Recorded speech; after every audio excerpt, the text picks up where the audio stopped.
In this Adobe Audition tutorial, we're going to be using an interview clip and editing it down to a short soundbite and then adding an introduction. So here we are in Audition, and we're going to go ahead and start by creating a new multi-track session and saving that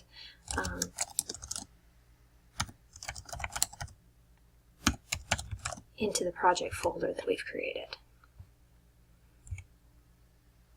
Make sure that the settings are the same as you used in tutorial 1, 44.1, 16, and stereo.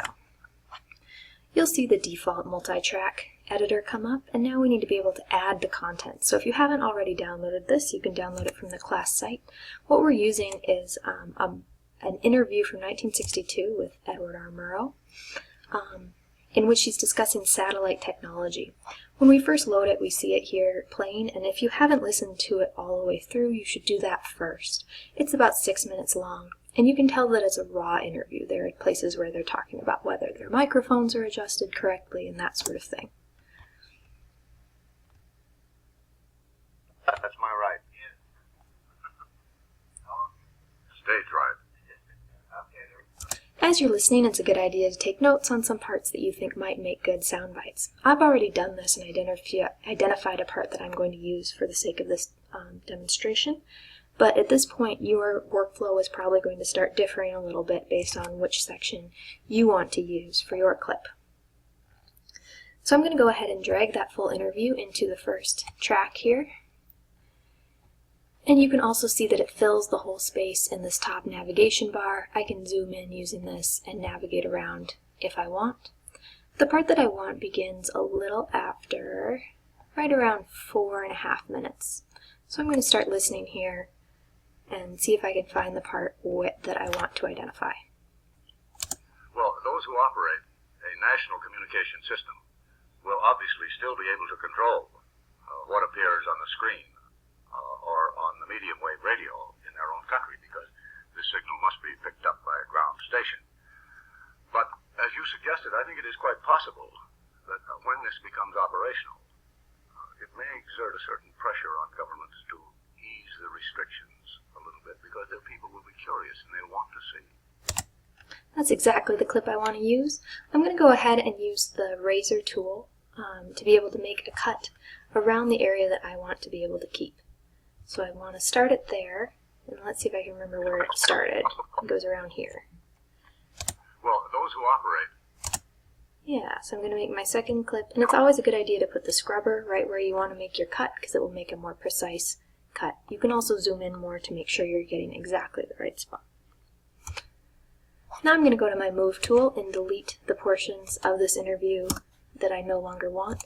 They're not going anywhere, they haven't been deleted, and in fact I could bring them back by dragging out the edges of this clip, but they're no longer on our actual board being used. I want to drag this clip closer to the beginning, so I'm going to go ahead and zoom out so I can see more of the timeline. And I'm still going to be recording an introduction, so I don't need to bring it exactly to the beginning, but I'm going to bring it closer to the front of my timeline, and then I'm also going to stretch it out so that I can see it in more detail. You'll want to edit out any sort of extraneous sounds like or pauses that aren't really necessary. In some cases the pauses add to sort of the drama of a statement, and you don't want to edit all of those out. In this case I'm going to edit out a portion where he refers to the interviewer, because that's not going to make any sense in our context. So I believe that's in the second part here. But as you suggested, I think it is quite possible. So we want to edit out the part where he says, as you suggested. I'm going to zoom in even further so I can see exactly that spot in the waveforms, which is helpful for making cuts.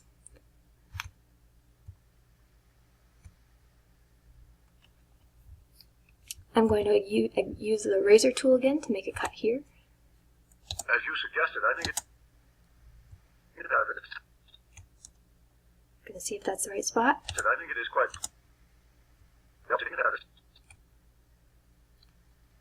I don't have to get the cuts in exactly the right place, because I'll still be able to adjust the edges afterward if I need to. I'm going to go ahead and delete that part and see if that's about the right place. But I think it is quite possible. I cut off a little too much, but that's okay. I can just bring it back by dragging out the edge of this clip Let's see if that sounds better. But, adjusted, I think it is. Still not quite enough. Well, actually, I want to maybe I want to cut off the word suggested. I think it is quite. So maybe I need to go the other direction. This is where it just takes some fine-tuning to make sure you're in exactly the right spot. And it's always fine to zoom in further. You can use this button, the buttons down here on the timeline as well. I think it is quite. If you zoom in too much, things can kind of get a little bit jumpy. I think it is quite possible. I think I'm going to try to make my edge right there and see how that sounds. I'm going to zoom back out.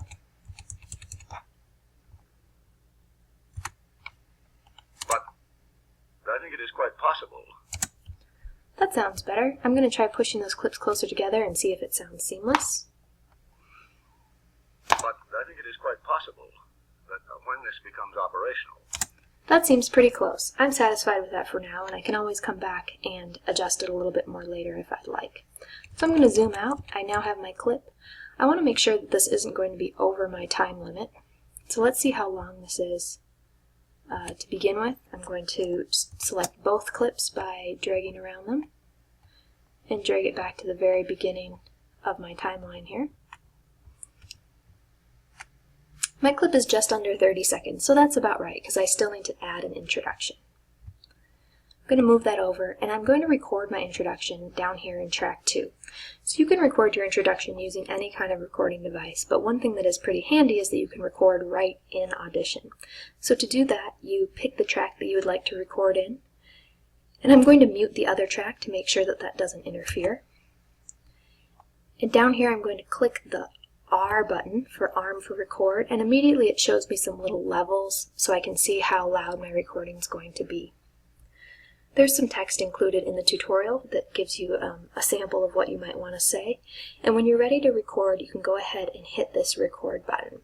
One tip, if you don't say it perfectly the first time, just go ahead, keep recording and record it a second time, and then you can just clip out the part that you don't want to keep. So let's give it a shot. This is Professor Lisa Wannanen-Jones for COM 210. In this interview from 1962, Edward R. Murrow explains how censorship may be affected by satellite technology. Then I go ahead and stop it when I'm done. And I'm also going to stop my scrubber by hitting the space bar. Let's hear if that sounds all right. This is Professor Lisa Wannanen-Jones for COM 210. In this interview from 1962, Edward R. Murrow explains how censorship may be affected by satellite technology. I feel like that sounds okay, but I definitely want to trim off the beginning where I'm not saying anything. So I'm again going to go bring my scrubber to that spot, and I can just drag in on my clip, make sure that's where I want to start. This is Professor Lisa. That's much better. I'm going to drag that to the very beginning of my track. Then I'm going to take the parts of the interview, which I'm going to unmute so I can hear them again. And I'm going to put them right after. Sometimes it's nice to leave a little gap if you might need just a couple beats of silence, so we're going to see if this sounds good or if we need to adjust the pacing. This is Professor Lisa Wannanen-Jones for COM 210. In this interview from 1962, Edward R. Murrow explains how censorship may be affected by satellite technology. Well, those who operate a national communication system will obviously still be able to control what appears on the screen or on the medium wave radio in their own country, because this signal must be picked up by a ground station. But I think it is quite possible that when this becomes operational, it may exert a certain pressure on governments to ease the restrictions a little bit, because their people will be curious and they want to see. I think that sounds pretty good. Once you're satisfied with your introduction and your sound clip, and also make sure that it is between 30 and 45 seconds total, which you can see up here in the time bar, you can go ahead and export your track by going to File, Export, Multitrack Mixdown, and Entire Session. Make sure that the settings are saving this in a place where you want it to be. And make sure that it's set as an MP3 file with the correct settings that we chose at the very beginning, and click OK. You'll want to save that file to upload once you've completed all 3 tutorials.